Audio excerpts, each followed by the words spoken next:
ನಮಸ್ತೆ. ಬಹಳ ಆತ್ಮೀಯರೊಬ್ಬರು ತುಂಬ ದಿನದಿಂದ ಮೆಡಿಟೇಷನ್ ಮಾಡಬೇಕು ಅಂದ್ಕೊಂಡಿದ್ದೀನಿ, ಆಗ್ತಾ ಇಲ್ಲ. ಕಾರಣಾಂತರಗಳಿಂದ ನನಗೆ ಅದನ್ನು ಮಾಡೋದಕ್ಕೆ ಆಗ್ತಾ ಇಲ್ಲ. ಹಾಗಾಗಿ ಸೆಲ್ಫ್ ಇಂಟ್ರೋಸ್ಪೆಕ್ಷನಿಂದ ಶುರು ಮಾಡಬೇಕು ಅಂದ್ಕೊಂಡಿದ್ದೀನಿ. ಏನು ಹೇಳ್ತೀರಾ ಇದ್ರ ಬಗ್ಗೆ? ಅಥವಾ ನೀವು ಇದಕ್ಕೆ ಏನಾದರೂ ಸಜೆಷನ್ ಕೊಡ್ತೀರಾ ಅಂತ ಕೇಳಿದ್ರು. ಅವ್ರಿಗೆ ಏನು ಹೇಳೋದನ್ನೋ ಅದನ್ನು I thought let me share with all of you, ಯಾರಿಗಾದರೂ ಹೆಲ್ಪ್ ಆಗ್ಬೋದು ಅಂತ. ಸೆಲ್ಫ್ ಇಂಟ್ರೋಸ್ಪೆಕ್ಷನ್ ಅಂದರೆ ಬೇಸಿಕಲಿ ಆತ್ಮಾವಲೋಕನ ಅಂಥೇಳಿ. ಆದರೆ it is like an internal audit that you do about yourself. ನಾವು ಏನು ಅನ್ನೋದನ್ನು ನಾವೇ ಒಂದು ನ್ಯಾಯಾಧೀಶರ ಸ್ಥಾನದಲ್ಲಿ ಕೂತ್ಕೊಂಡು ನಾವು ಮಾಡಿದ ಸರಿನಾ ತಪ್ಪ, ನಾನು ಏನು ಮಾಡಿದೆ, ನನ್ನ ಸ್ಟ್ರೆಂತ್ ಏನು, ನನ್ನ ವೀಕ್ನೆಸ್ ಏನು ಅಂತ ನೋಡ್ಕೊಳ್ಳೋದನ್ನು ಸೆಲ್ಫ್ ಇಂಟ್ರೋಸ್ಪೆಕ್ಷನ್ ಅಂತ ಹೇಳ್ತೀವಿ. ಸೊ ಆ ಸೆಲ್ಫ್ ಇಂಟ್ರೋಸ್ಪೆಕ್ಷನಿಗೆ ಬೇಕಾಗಿರೋ ಒಂದು ಬಹಳ ಮುಖ್ಯವಾದ ಅಂಶ ಏನು ಅಂದರೆ ಸೆಲ್ಫ್ ಆನೆಸ್ಟಿ ಅಥವಾ honesty.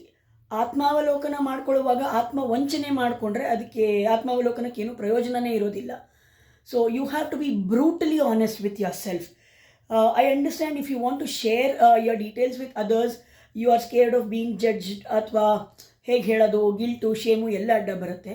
But in self introspection ಅವ್ರ ಆತ್ಮಾವಲೋಕನ, all you have is yourself. ಬೇರೆ ಇನ್ಯಾರೂ ಇರೋದಿಲ್ಲ ಅಲ್ಲಿ. ಆ ನ್ಯಾಯಾಲಯದಲ್ಲಿ ಆ ಕಟಕಟೆನ ನ್ಯಾಯಾಧೀಶರು ನೀವೇ ಆಗಿರ್ತೀರ, ಕಟಕಟೆಯಲ್ಲೂ ನೀವೇ ನಿಂತಿರ್ತೀರ.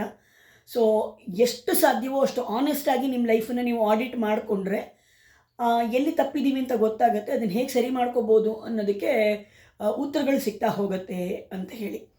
ಇದ್ರ ಜೊತೆಗೆ ಜೀವನಕ್ಕೆ ಒಂದು ತುಂಬ ಉಪಯೋಗ ಆಗೋವಂಥ ಸಲಹೆ ಅಂದರೆ, ತುಂಬ ಜನಕ್ಕೆ ಇದು ಪ್ರಾಬ್ಲಮ್ ಇರೋದ್ರಿಂದ ಹೇಳ್ತಾ ಇದ್ದೀನಿ, learn to say no and learn to accept no when others say ಅಂತ. ತುಂಬ ಜನಕ್ಕೆ ಇಲ್ಲ ಅಂತ ಹೇಳೋಕ್ಕೆ ಬರೋದಿಲ್ಲ, ಅದರಿಂದನೇ ತುಂಬ ಪ್ರಾಬ್ಲಮ್ಗಳಲ್ಲಿ ಸಿಗಾಕ್ಕೊಟ್ಟಿರ್ತಾರೆ. ಜೊತೆಗೆ they cannot accept the no when others say. ಅಂದರೆ ಇವಾಗ ಯಾರಾದರೂ ನಾನೇನೋ ಕೇಳ್ಬಿಟ್ಟು ಯಾರಾದರೂ ಆಗಲ್ಲ ಅಂದರೆ people take it to ego. ನನಗಾಗಲ್ಲ ಅಂದರು, ಹೇಗಂದರು, ಹೀಗಂದರು ಅಂಥೇಳಿ. So if you learn to accept, if you learn to master to say no and to accept no graciously when others say, half of your life's problem is sorted out ಅಂತ ನನಗನ್ಸುತ್ತೆ. So just let me know what do you think about it. Thank you. ನಮಸ್ತೆ.